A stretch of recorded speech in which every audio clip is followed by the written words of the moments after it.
Man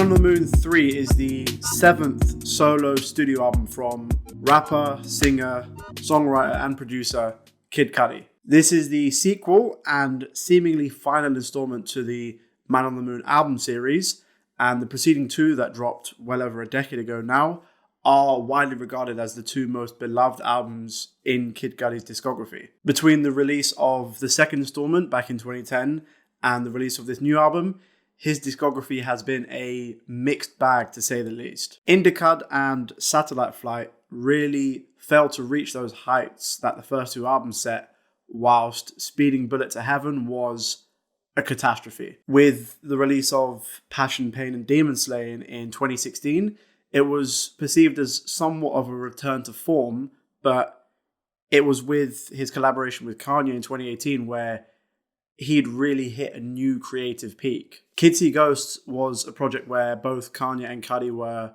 really drawing the best out of each other, and Cudi in particular had some of his best lyrics and his best singing ever in his career on that album. And it seems like Cudi has taken some of that form and channeled it into this new project, because I think Man on the Moon 3 is easily his best solo project to date since his debut album. At 18 tracks and nearly an hour long, like the other two Man on the Moon albums, this is a very big album, but I think more so than the other two albums, the acts of this album that is broken up into are far more distinctive and useful to its narrative. Tequila Shots, which is the first proper song on the album after a short little intro track, is a trademark Cudi song. You've got those otherworldly synths, a very infectious flow, and a catchy hook, coupled with that signature psychedelic flair. I do really like the concept of this song, this whole idea of revolving around his internal struggle with his own psyche, and that brings this kind of bittersweet feeling to this song, and that is maybe the one theme that runs throughout this entire album. The next song, Another Day, is a song I see as Kid Cudi's influence becoming full circle as an artist. This is a song where he's taking some very obvious cues from Travis Scott, who is himself immensely influenced by Kid Cudi. The instrumental on first listen is seemingly bare bones, but the more I listen to it, the more I pick up a different instrument or a different sound, and I think there's so many little nuances and details that support each other in the song. Again, this song continues this theme of an internal mental struggle, although on this track it's much more overt than on the previous one. She Knows This is the first proper banger we get on the album,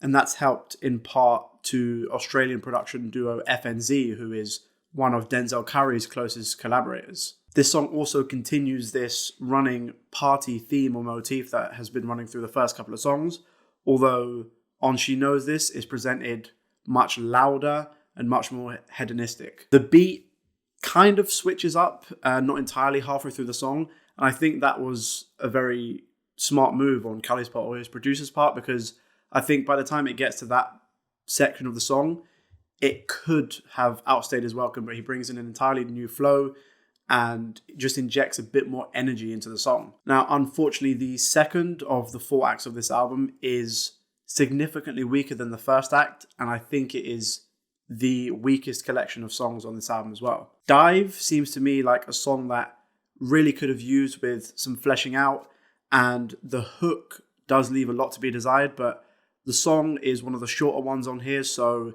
it's not too much of a distraction. The songs Damaged and Heaven on Earth were both slightly underwhelming for me, and I think it's because these are the two songs where I think he leans too far into the whole Travis Scott influence sound. However, the song Show Out with Skepta and a posthumous feature from Pop Smoke is the most disappointing song on here, and that's just because of the raw talent that is involved in this track. Pop Smoke provides the hook for this song, and I think it's very clear and obvious that this is an idea that wasn't finished pretty much. I think this was maybe the skeleton of an idea or just a rudimentary idea for a song. Skepta provides a very brief short verse, and it's a standard middle of the road Skepta feature. The most interesting aspect of this song for me was hearing Kid Cudi on a drill or drill-inspired beat with his psychedelic flair.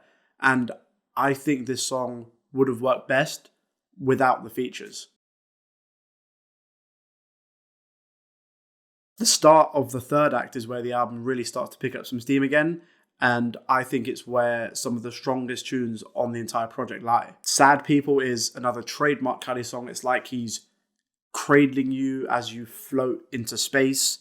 His singing is some of the best on the album, and his lyrics are filled with optimism. It's at this point in the album, the start of the third act, where it sounds like he's having some kind of major breakthrough with this internal struggle that's been going on for the first two acts. Elsie's Baby Boy is easily the most bizarre, strange moment on the album, especially when you hear it for the first time. I can imagine that this song is, if there is going to be a polarizing song on this album, it will be Elsie's Baby Boy. I think especially for, well, one, the very quite jarring instrumental. It's an instrumental that I quite like personally, but I understand it can be quite jarring. But also the downright strange inflection that he chooses to employ on the hook. However, if you look past the kind of disarming nature of the song, the lyrics are some of the saddest lyrics on the entire album, with Cudi detailing his boredom and his immense sadness as a child. I think the song works for me because of the combination of the very strange instrumental and the extremely heartfelt lyrics. September 16th is maybe my favorite song on the entire album. On the first time I heard the song, I thought it was a very sad song, but the more I listened to it and the more I read into the lyrics, it was far more romantic than I'd first thought. Once again, you get that sense that Cudi is just singing this into the emptiness of space. The whole song is so open and spacey and textured. I think that might be in part due to the help of Phineas, who came on and contributed production to this track. I love the watery liquid synths, the manipulation on Cudi's voice, and just how epic and big in scale this whole thing sounds. From what I've seen on Twitter and Instagram, The Void is seeming to be a fan favorite, and I can easily see why. First of all, it's far more anthemic and overtly dramatic than anything else on this thing, but what I particularly love is the imagery of this titular void being something that's negative and positive existing at the same time. I think is quite poetic. The Void is very grand, very dramatic, but I feel it's the most cathartic song on the entire album. It's the most open and vulnerable Cudi sounds on this entire album, and it's all the better for it. Lovin' Me with singer Phoebe Bridgers is dedicated to the idea of accepting oneself and learning to love yourself, and I think it's a perfect way to close this particular act of the album. Also, Kid Cudi's and Phoebe Bridgers' voices, especially on the second hook, works so much better than I could have imagined. The next act opens with the song The Pale Moonlight, and we're at a point where he begins to pick up more energy again, and he's doing more traditional rapping on this track, and that follows into the next song with Trippie Redd, Rockstar Nights. And the album closes with a couple of songs that, in all honesty, aren't the strongest way to close the album, but I think they do a fitting job of neatly wrapping up the themes of the project. Man on the Moon 3 is, in short, a much better project than I was anticipating it being.